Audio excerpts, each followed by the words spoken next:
we're live in the heart of Pacific Beach at PB Shore Club. We're telling stories that matter and introducing you to some of San Diego's finest people. So put your party pants on and let's have some fun. I'm Claire McKee. Welcome to The Know. Please help me welcome my first guest, Eric Gillman with Sharp Retention of Cutco. Eric, come on over.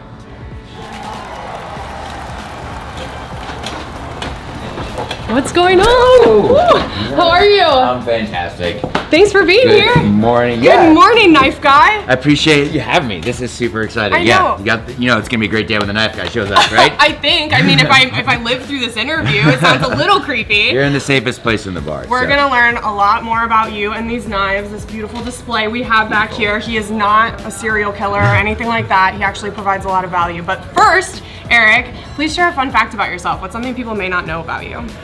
Yeah, so one thing not a lot of people know about me, this is all familiar being featured under camera, and when I was in 3rd grade, I was actually featured on an HBO comedy special hosted by Rosie O'Donnell.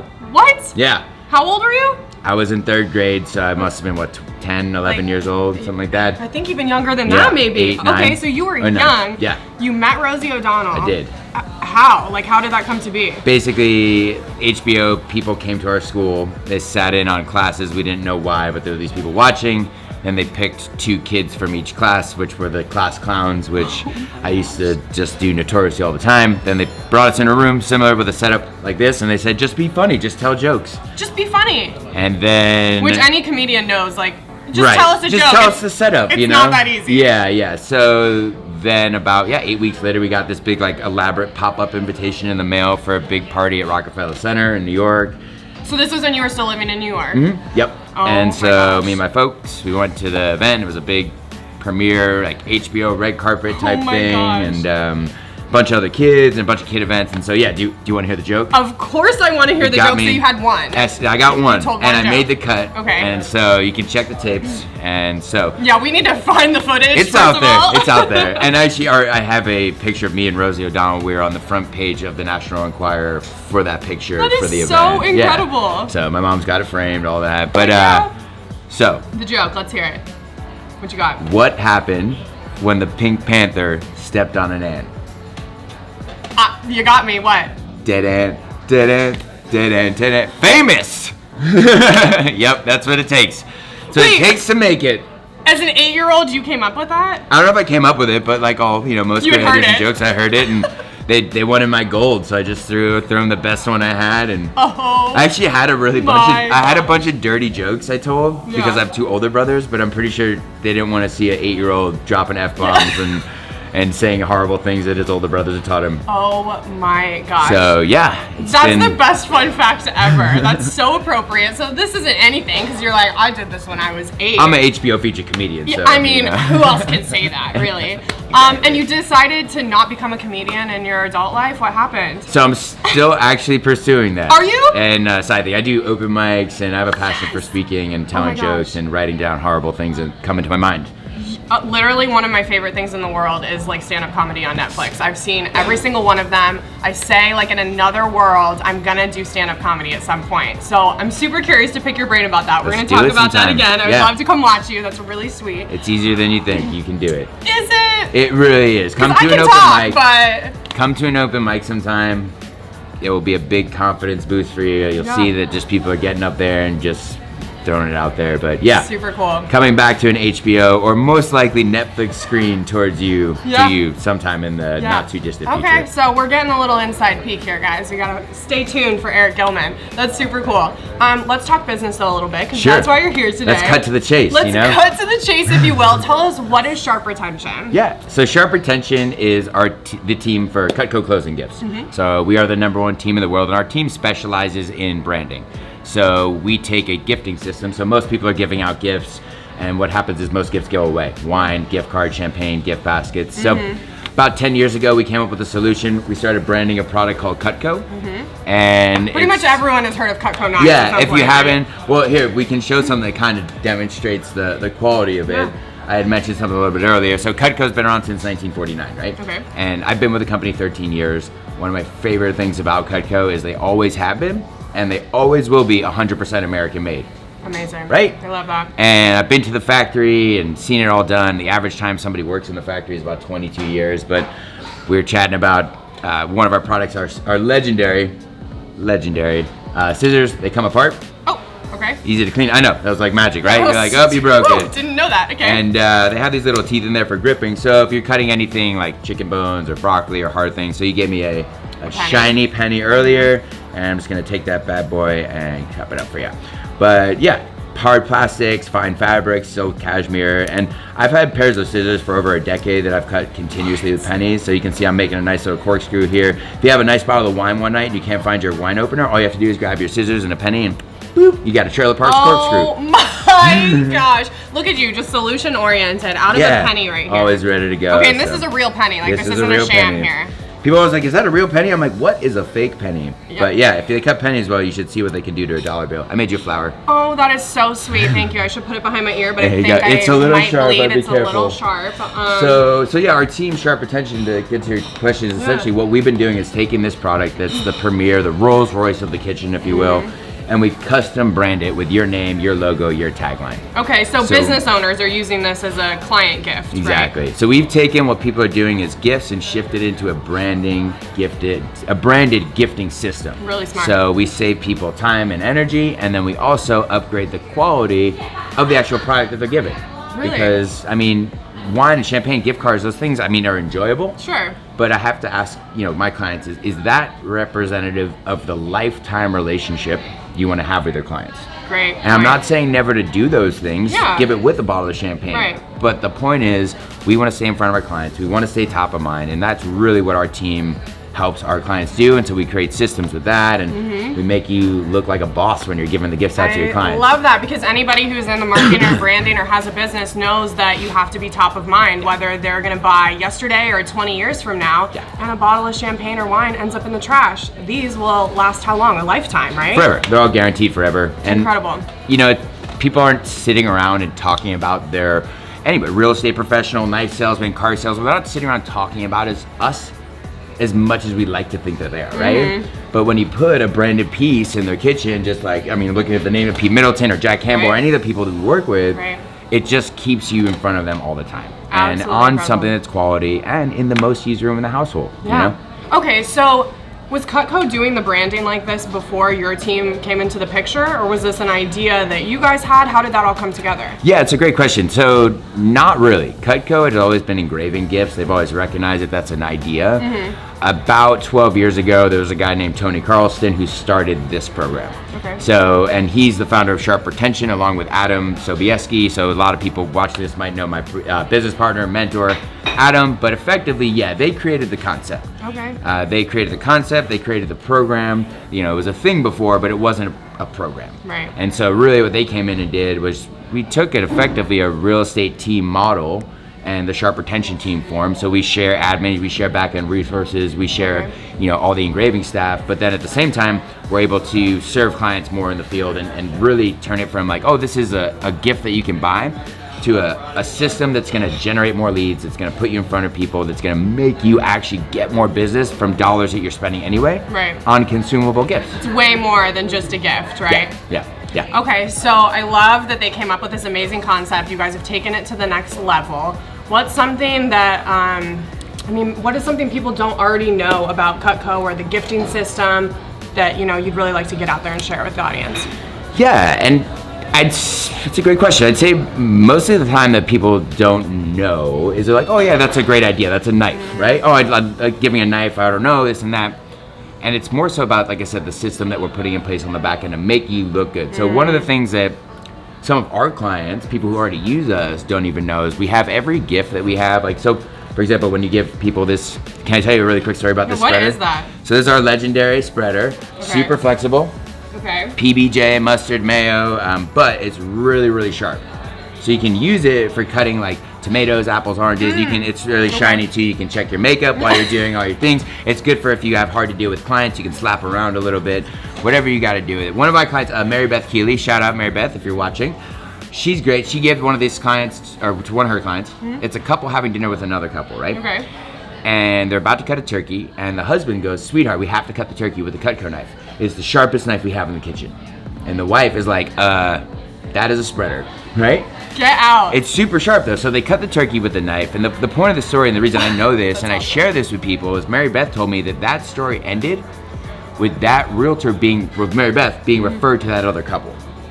Because the thing is, a conversation that doesn't take place is like the same couple's having dinner, and the husband's like, hey sweetheart, let's tell our friends here about that really expensive bottle of champagne we drank that one night 2 years ago between the third and fourth bottle of wine. Right. Right? And so one of the reasons that she was able to do that is every gift that we have comes with a letter, so it tells your clients how to use it. Because you're not a knife expert. Look. No, I'm like, what is that? I don't know. Spatula? Who's wearing a shirt that says knife guy here, right? That's you, not me. So we leave it up to us to make you look great. So what that means is we have a letter that goes with every gift that tells them how awesome Cutco is. It's American made, it's guaranteed forever. So just if they ever need it sharpened, we take care of it for them. Oh, that's amazing. Yeah, so Cutco products are all guaranteed forever as well. Okay. So basically whenever they need them sharpened or replaced, they can do that for free. Where do you go for that? How does that? That's the best part. We actually come to you, or you send them back to Cutco. Oh my gosh, so I don't even have to leave my house for you to sharpen my knife. So prior to taking over this program for the real estate side of things, I've sold a couple $1 million worth of Cutco residentially. So I've literally driven to almost 10,000 homes, sharpened knives in kitchens. And so we do have a whole program where reps come out and do it. We have events that they can take them to. And it really just represents that lifetime relationship you're gonna have with your clients too. Absolutely. And yeah, and then the other thing with Mary Beth too, the letters, and there's a video to show your clients how to use it. So that's one thing I think a lot of people don't know about what we do, which is we don't just sell knives and change lives. Right. That's what we do on the surface. Right. But again, go back to it's a branding system, but we have all these resources. We're like trying to make you look good. So you stop running around town buying gift baskets, stop trying to figure out what they do, stop trying to figure out what they like. Look, the house has a kitchen 100% of the time, and whether your client is the Iron Chef himself or they just crawled out of a cave to buy their first one-bedroom condo, every single person on the planet cuts food into smaller pieces to put it into their mouth. Statistically, that is 100% true. 3,000%. And I can't tell you how many times I've bought like nice knife sets at Bed Bath & Beyond or somewhere like that, and they don't last. You need to sharpen them all the time. I end up throwing them out when I move, and then I gotta go buy more. Yeah. So, amazing. Yeah, and something that people will say too, that I love hearing this as well. If you think about the average mindset of someone who just purchased, especially a first home or even a second home, as you just said, everybody under the sun would love to have a $150 super high quality knife in their kitchen. You rarely find someone who wouldn't want that. Yeah. People who just moved into a home especially would want that, but guess who's not throwing money around? People who just spent every penny they have have a brand new mortgage on a payment. down payment, and then they have all the other costs coming in. So when you can come in and be like, hey, I got this tool that I know you're gonna use and I know you're gonna need, and it's not just awesome, it's next level high quality. It just kind of makes, again, in making you look really good when you're DMing it to Let people. me ask you this, are you only serving San Diego, or how does that work? Nope, I ship anywhere in the world. Okay. So I'm the area director for San Diego County, Riverside County, and San Bernardino County. So I get around, right? I get around, the knife guy gets around. Exactly. And so I cover my territory. I can sell anywhere. I do national events. I'll be heading to Dallas for a mega camp event. I went to Orlando for a Craig Proctor event. So we can go anywhere, but I cover basically from Chula Vista to Big Bear to La Quinta, and then for Yuma, out to Yuma for fun, you know? Just for fun. Because I love the driving on the 8. Oh, yes. And it's super nice. Everyone's favorite drive. Yeah, it's fun. Shout out Yuma people who are watching. I love you. That's very cool. And so yeah, I go pretty far for it, and collectively covers about 300 square miles altogether, at least, just all over the place. So very, very go cool. everywhere. Okay, and this is on a total personal note, but you're also going everywhere on your bicycle coming up. Can we talk about that? Sure, yeah. So one of the things, amongst many things I love about Cutco, I've been doing it for a long time, is that many people are in our industry. It's something that they use as a means to get to another end. It's rarely actually when you talk to a lot of Cutco people, it's like, oh, I'm doing this because I just have this deep passion for cutlery. Yeah. So yeah, in 2021, so 2 years from right now, like 2 years from like right this moment, right this second, I'll be riding a bicycle from Miami to San Diego. So I'm gonna be riding across country. I can't even fathom that, honestly. That's bicycle, not motorbike. That's powered by Chevrolets, 2 horsepower engine, 1 and 2. And so you are punny, I gotta tell you. I just do what I can, you know. Just people trying to stay on the cutting edge over here. Oh my Keep it sharp. Oh my God. I'm done with the knife puns, or am I? So yeah, 2021, I'll ride my bicycle across country, and it'll be to raise $500,000 for. I'm on the board of directors for a nonprofit. We built a medical clinic in Haiti after the earthquake. Unbelievable. Yeah, and that too was a project that was done by Cutco people. You know, and that's It's one of the reasons like people ask what makes me stick with the company for that long. Long story short on that, we raised over 7 years. We raised $1.8 million. Wow. And over 50% of that came from Cutco people. And when I say Cutco people, that's not Cutco paying it. That's us pulling out of our commissions and paying directly to our own nonprofit and paying it out. So yeah, we opened the clinic on the 7-year anniversary of the earthquake. And I've stepped up into a leadership role and we built that thing from the ground up, so I wasn't gonna let it go anywhere else. You have to be so proud. That's absolutely incredible. It was, up there with like Cutco Hall of Fame and like college graduation. Definitely the best day of my life when we opened it. So we opened it on the 7-year anniversary of the earthquake to the day. And so I came up with this crazy idea of I've done a bunch of different physical stuff to raise money for it. I ran across the entire country of Aruba. I boxed my best friend. I'm like always put my body on the line. Yeah, you're torturing yourself for the benefit of others. People. Yeah. So yeah. You're gonna ride across the country, and I'm gonna speak to young people along the way. So I also wrote a book, and my message is on health and wellness, and so I'll talk to kids about building hope through healthy choices. That's the message. Okay. And raise $500,000 in sponsorships, and ultimately have fun. That's the point of this. The original journey was just like, I'm gonna ride my bike across country for fun, and then it would turn into speaking to people, and then it turned into money, and then now it's snowballed into this whole thing. So last year we raised like 25 grand, and we're gonna blow that out of the water. If somebody wants to donate, get involved, keep track of your ride, what's the best way to do so? So the best way to follow is gonna be on Instagram. Okay. So it's Eric Rides for Hope. So it's all spelled out. So that's the name of the ride. So we've done the Run for Hope, and we did the Fight for Hope, where I boxed my best friend. So this is the Ride for Hope. Okay. So Eric, ERIC, RIDES, FOR Hope. Okay. And that I'll be keeping that updated along the way.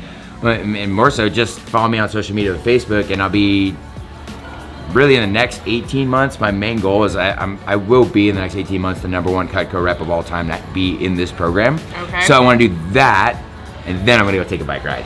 Let's do it, dude. Business before pleasure, right? Yeah. Get it done. So just reach out to me anyway at that. But yeah, the bike ride stuff is going to be a lot more Instagram, but business-wise, I'm on Facebook, I'm on social media, and if you see me around people, I see people everywhere. I believe it. You've got to be known. 3 to 6 events a week. Yeah. And so if you don't see me out in the field, some point this year, you need to get out more.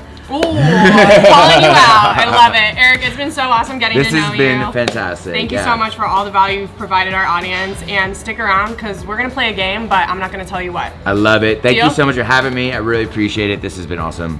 Absolutely. Thanks so much, Eric. Cool. We're live at Short Club today, so we had to get a little Short Club action in. Please help me welcome DJ Tony A, also known as Tony Alvarez. He's a resident DJ here at Short Club. Tony, come on over.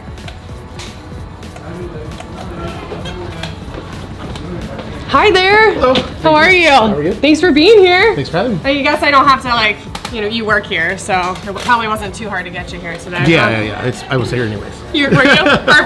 Perfect. So, Tony, thanks again. First of all, I have to ask every guest to share a fun fact about themselves, something people may not already know about you. Let's see, fun fact. I took a break from DJing and I owned a restaurant. Okay. At one point for about 4.5 years. That's amazing. What kind of restaurant was it? It was a seafood restaurant, but it was more like a tourist trap. Okay. And we just we were going to make it a Short Club, but then we ran out of funds. Okay. Yeah. So this was after Short Club already was a thing? This was Short Club opened in 2007, and then this was in 2009. Okay. Yeah. And were you working at Short Club at the time? I was their only DJ. Really? Yeah. It was so at one time, it was just you. You were the DJ. It was just me. That's amazing. Yep. It was interesting. How do you get that gig in the first place? Well, one of the owners is Billy Ramirez. He's my best friend from high school. Okay. And they wanted to do something different, basically just more rock than just rap and stuff. Okay. So I play pretty much every genre. Yeah. And so when they first started out, they didn't have a DJ booth or anything like that. So I was bringing my equipment, and basically they just wanted just a DJ on just Thursday nights, I believe, and then Sunday day was the priority. Okay. Yeah, so then that was it. It was just those 2 days. And then how long were you DJing when you got that gig? Because I mean, Shore Club is so iconic. We're right here on the water. That had to be kind of like a pinch me moment, I feel like. Yeah, it was. I mean, I had been, well, if you want to go back, I've been DJing for 31 years. Wow. And I've been doing it professionally since 99. Okay. Yeah, so was it 21 years ago? Yeah. Oh my God. Yeah. A lot of grades. It's been that long? Yeah. I know. You wrote in the questionnaire. You're like, I've been DJing for 31 years. And I'm like, he looks like he's 31 years old. Like, how does that work? I appreciate that. Yeah. Yeah, it's a lot of makeup. Yes, we put so much makeup on you before you came out here today. Yeah, so anyway, so I had really been DJing, quite a bit up until that point. Yeah. And then doing a full rock gig I was all about it. I was like, Yeah. oh yeah, this is awesome. So you weren't scared of that? You're like, let's do this. Oh no, I love that. I was Okay. like, yeah, because I was doing, you're doing clubs downtown at the time, and it's pretty much just, EDM and new rap. Yep. And I was like, the fact that I love rock, I can mix it. This is gonna be awesome. Yeah. So yeah. Okay, so you're a DJ who performs all genres. Yeah. You're not. What's your favorite? How about that? You have a favorite to go to? Honestly, I just like the party rock. I like to just Okay. make sure it could be anything from the new rap, a trap, whatever. As long as it's getting people to the next level. Yeah. And I can slam in a Metallica song for a second, and Okay. then go into like a whatever Roddy Ricch song or something. Yeah. Just right, as long as it's peaking at the moment. That's So, kind of amazing too, yeah. that you can take such different genres and still have so much fun with it and blend it and really appeal to all different audiences. yeah. That's the best part about What it. would you say is the most difficult thing about being a DJ? Well, being older, the late hours, but Yeah. and I have a 3-year-old kid, so that's Okay. so that's hard right now. Yeah. But as far as the actual job, I would say probably the preparation, Okay. because you have to really know your music, and I don't really listen to personally I don't listen to a lot of the new rap music anymore, so I have to really do a lot of studying and research. So like homework, right? Yep, like what yep. are people listening to Yep, right now? Yeah, exactly. Okay. Yeah, so I would say that's probably the hardest part for me. There's prep that goes into it. That's everything. Yeah, what's something that you've overcome in your life? Maybe a total fail moment, if you will, that ultimately ended up being a blessing. Well, I mentioned the restaurant. So that was in 2009, and then I stopped DJing for a while. Okay. And I was like, oh, I'm 34 now. This is great. I don't want to DJ when I'm 40. So this actually works out. And then I got bought out because we didn't get our lease extension. So my partner was going to buy me out. Well, then we ended up losing our lease, and then I didn't get bought out, and basically lost a lot of money with a lawsuit on top of that at the same time. And so I had moved back already before that went down, but that was like really it was one of the toughest times of my life. Yeah, and you think you're going one way. Yeah, and yeah. then- I'm like, oh, I'm coming back with money, and I can probably Right. open another restaurant or something here. Right. And then instead, it's like, oh no, you owe a lot of money. And then so then it was like, oh my god. So I had I had moved back, and then because I had restaurant ownership experience, they needed a manager for 3 months, which turned into 4 years. Yeah, just 3 months, Tony. So then, Yeah, what happened? Yeah, so then I helped out, but then overall, having that experience was a blessing, because I was like, oh cool, I could actually I could manage this place. And then since I had been DJing, I go, I'll just start DJing again just to get by. But then I was like, I'm actually enjoying this time around better than I did last time before I stopped DJing. So I'm like, I'm gonna DJ till I'm 60. Yes! Yeah. So it's been a blessing. Yeah. It's funny how the universe will redirect you and you realize that that's what I'm supposed to be doing anyways, right? Yep, And here exactly. you are. Yep. So tell me, what does the present day look like? You are a resident DJ here, among others, and then I believe you help book the DJs here too. Yeah, right? I do the bookings here, and do the bookings here. I DJ here as well, and then I also DJ at a place called Open Bar, which is right by us, and then PB Local, which is. I just had a moment. I definitely have met you before at Open Bar with Carrie. It all just came together, full circle. Got it. Light bulb went on. Okay, yeah. So this isn't our first meeting, Tony, Okay, and you well. do play some bangers at Open Bar. That is true. Awesome. What about if somebody wants to maybe become a DJ or DJ here? Should they reach out to you directly? What should they know? Yeah, I mean, if you have experience, I mean, to be straight honest, you have to have quite a bit of experience to spin here, because of the different genres that we play here.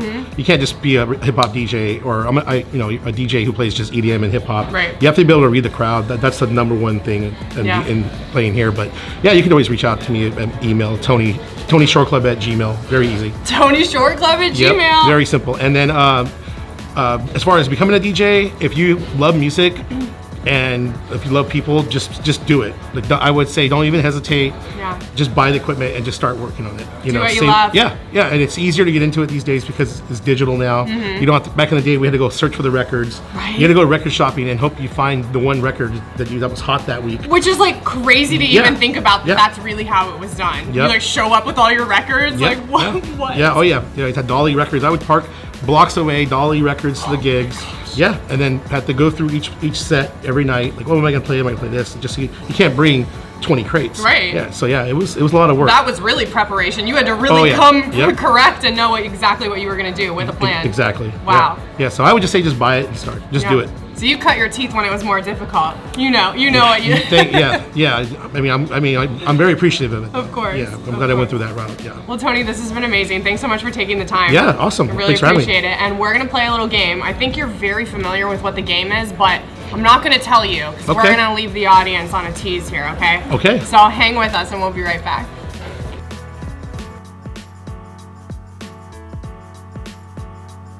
Please help me welcome my next guest, Alana Stry with Coldwell Banker. Alana, come on over. Hi. How are you? I'm so good. How are you? Good to see you. We have matching drinks. I love. Hi, I'm excited. I think I got a little bit of a head start though. Okay, well, cheers on that note. Rude. Thank you. She said rude. I did. I just went in for the drink. Not mad about it. Okay, so Alana, thank you for being here. Thank you for having me. We're gonna have some fun. And in true fashion, I always ask my guests to share a fun fact about themselves. What's something people may not already know about you? I am proud of many, many weird facts that hopefully people don't know about me. But my favorite one that I have been thinking about all morning is that I found my kitten outside.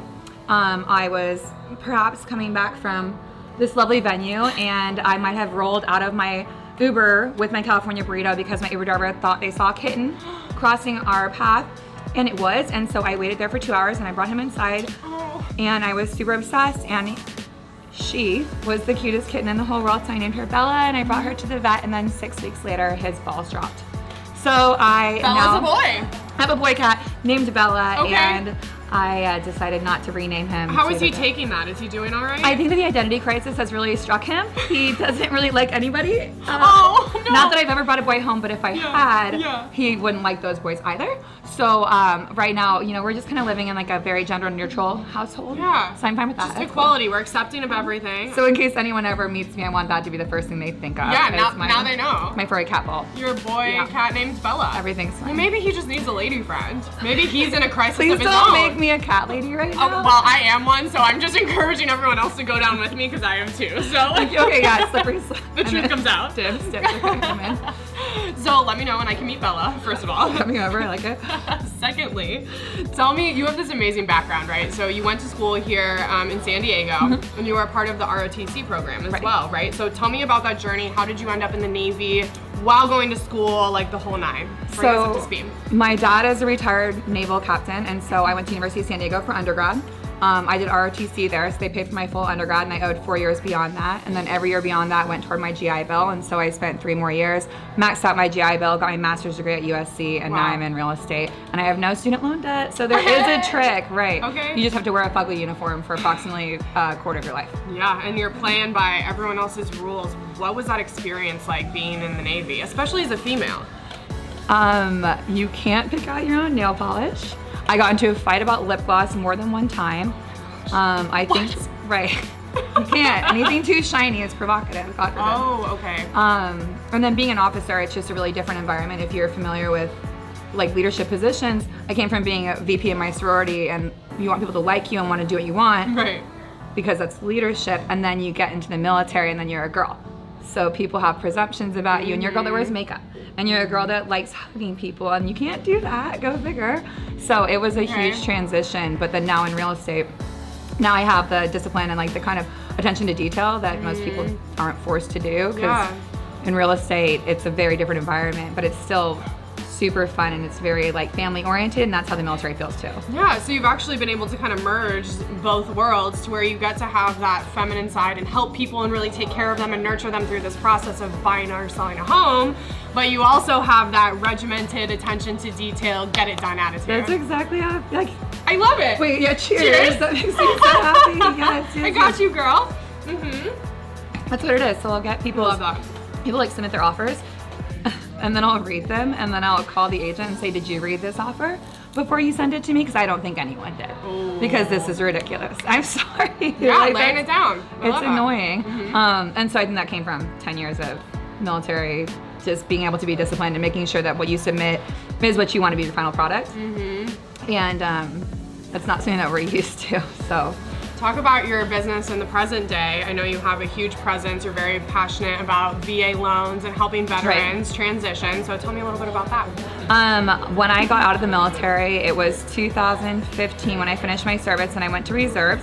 I knew I was going to grad school, and then I knew that I had passive income from Airbnb. And so I was Airbnb-ing my second bedroom. Okay. And so I was making a profit on my mortgage. I had bought my house after deployment in 2011. And so I was making about $2,500 to $3,000 a month. Using your VA loan? Yeah. Well, so I used my FHA loan at first because I Okay. didn't know about my VA loan. Okay. And I refinanced to a VA loan after 5 years. So for me, my dad was active for 24 years. They own 15 properties right now. Amazing. That we're in escrow right now on the 15th. Wow. So it's awesome, but they never used their VA loans, so nobody educated them. Not once, all 14, 15 of those properties. No. Which must be nice, right? Oh my gosh. So they talk about just- doing it the hard way. Right? And talk about 20 to 30% ROI. So if you can teach someone to do that with no money down at our age, why wouldn't you do that? No brainer, yeah. So I refinanced my property into a VA loan, and then was Airbnb-ing out the second room to pay my mortgage while I was in grad school. So I was making about $65K a year passive. Oh my gosh. And then I got into real estate. So that was kind of my transition, was just people knew I was doing Airbnb. I had gotten some accolades from Airbnb corporate, and then somebody saw me and said, "Hey, you'd be good at real estate." Oh my gosh. And it's like shopping with your friends. And that's how you became a real estate agent. Incredible. So how long have you been in the business now? I got licensed in January of 2016. Okay. So 4 years. So a lot has happened in the last 4 years. You've really hit the ground running. What would you say is the thing that, like, your favorite thing about being in real estate? What are you most passionate about? You're shopping with your friends. You're shopping That's with like your 100% Did I say what that? You're shopping with your friends and you're making them wealthy. Like I've had friends that in that short span have bought more than one property. And in only 3 years, when you're teaching people how to make their money and their VA loan as a tool for themselves to build wealth and generate income, that's the ultimate. Like, if my friends are rich, they can hang out with me and party and we can go on vacation. That's all I want. You're changing people's lives, though. I That's mean, a really like, glamorous way to put it, yeah. You are. I mean, to create a portfolio like that, to own real estate, that's setting you up, that's setting your future generations up. Real estate is such an amazing investment in that sense, and so you're really helping those aligned with you to do so. Well, and in such an expensive market like we are right here, and especially with rent being as it is, like people are absolutely, they feel trapped, right? Yeah. You feel like you're spending $2,800 a month. You know you're spending $2,000 a month minimum if you want to be in a single, like one bedroom, right? Oh, absolutely. So all I can guarantee for you is that next year you just spent $24,000 that you will never see again. Totally. If I can find you a home where your payment is $4,000 a month and you have someone else paying half of that, and then you're gonna do that and hold that place for 5 years, how much equity will you have built? What are your tax write-offs? If you're Airbnb-ing that, we can teach you how to make all of those, right? I honestly wrote off every single Trader Joe's run I was on. Oh my gosh. Like, it's all a good way to hide money. And, we didn't say that, hide money and then to actually build wealth. So. You have a strategy, you have a plan. I love that. We're gonna talk offline because I'm excited already. Good.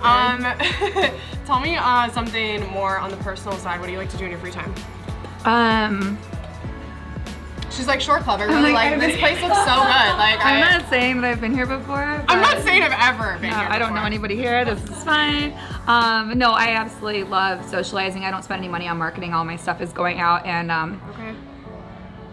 I'm not gonna say this out loud, but if I was going to, I mean, if I see a military haircut and you buy me a drink, who am I not to teach you about the goals of using your VA loan to build wealth? You're just giving it back to the community, Alana. I see you. Here to help. Thank you. Yes. Just saying.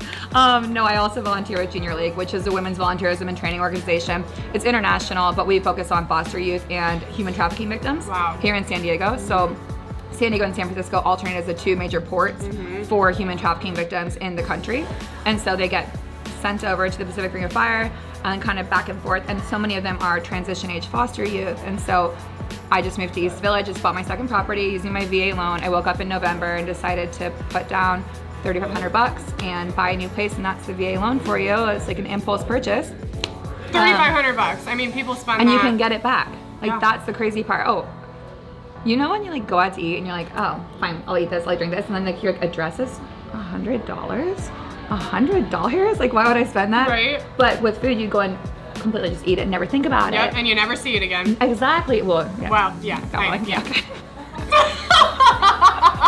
So, I'm sorry, I shouldn't have gone third. I shouldn't have gone there. So with $3,500, I went and bought like another place, and then I'm in East Village right now, and the homelessness problem is so freaking sad because you know those kids were in the system before. Oh my gosh. And then you just think about like, how could we have stopped it at the source and not tried to treat the symptom and actually like prevented it in the first place? Mm-hmm. So Junior League is an awesome resource for that. We do charity events. We do a lot of things with Sacramento, and we actually go up there and we petition the Congress people, et cetera, to try and pass bills to protect those transition age foster youth and the human trafficking victims that would come out Wow. here. I love that you're a part of that. That means a lot. Giving back is obviously important to you. Yeah, of course. This is gonna seem so inappropriate now because Good, that was good, such a I'm ready. serious topic, but we're gonna see how well you know Shore Club and just if you've tested your skills maybe with the Goldfish Races before. I mean, it's been a long 9 years, but we'll give it a shot. Okay, well, you're gonna wanna stick with us, so stay tuned and we'll be right back.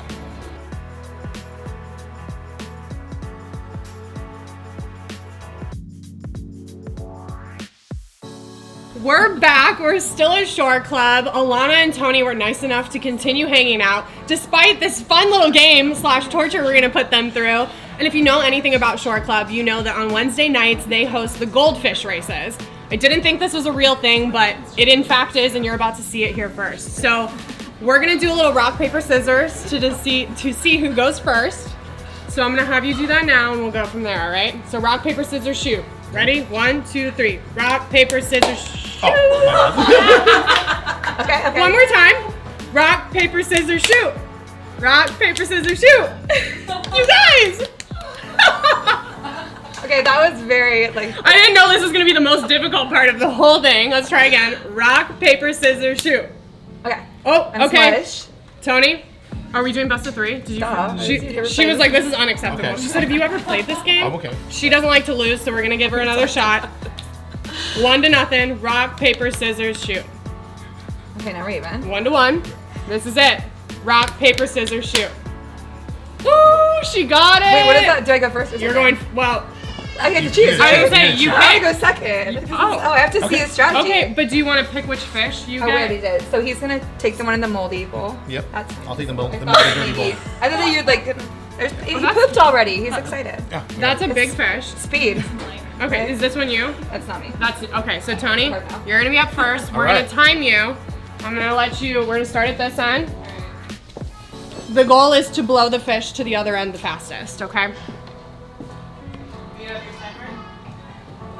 One moment. All right, you ready? Whistleblower? Timer ready? Let's go, Tony. Get hyped up. Let's go. Chef Gordon. Chef Gordon.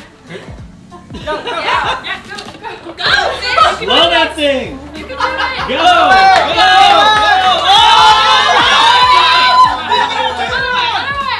Get behind it! Get behind it! That's a rebel goldfish. There you go. Talk to me. There it is. Don't get too close. Go, Don't get too Tony, close. go. Oh, let's Go, go. go, Let's go. Come on, baby. Ah! We got 27 seconds. No.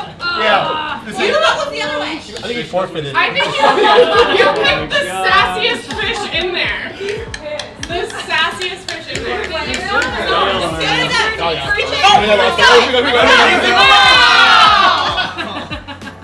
He likes greens. He likes greens.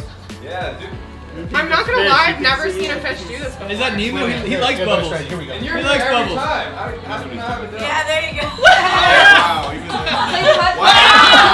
my god. Yeah, I got it. There you go. Okay. Okay. It's because he's the big I one. think we have a winner. Wait. We already know. He's been there, done that. I think we have a winner. She hasn't completed the race yet. No promises. So, question, Tony. What is the name of your fish? Jeff Gordon. Jeff Gordon. That makes sense. What do you have That to makes say sense. about his performance today? It was amazingly terrible. Yeah. Yeah. Did you not train before this? No, we took some time off. Okay, so he's been off for a little bit. Yeah. Okay, maybe Gordon will come back to us in another life. Alana, this means that you are next, and all you have to do in any time frame is get him to the other side. You just gotta get it to the other side, okay, girl? Real quick. What's your fish's name? Sandra. Sandra. Yeah. How long has she been racing for? Oh, 70 years. 70? 78. 78 Yeah, years. She's still got it in her? She's waiting to get her hair done, so she's a little bit annoyed about this. So she's Okay, well let's get her to her hair appointment. Yeah, this isn't okay. Okay, let me clear the clock. She was shot a lot though, so we'll see how this goes. Alright, let me reset. We've got 0 on the clock. Whistle blower, are you ready? I'm ready. Let's do this. Wait, don't do it yet because I feel like I'm gonna inhale as soon as I do it. Please don't chokers. You want the fish water? Okay. 3, 2, 1. Give her a running start. Come on. Oh! Keep it going. Oh, Got it. go.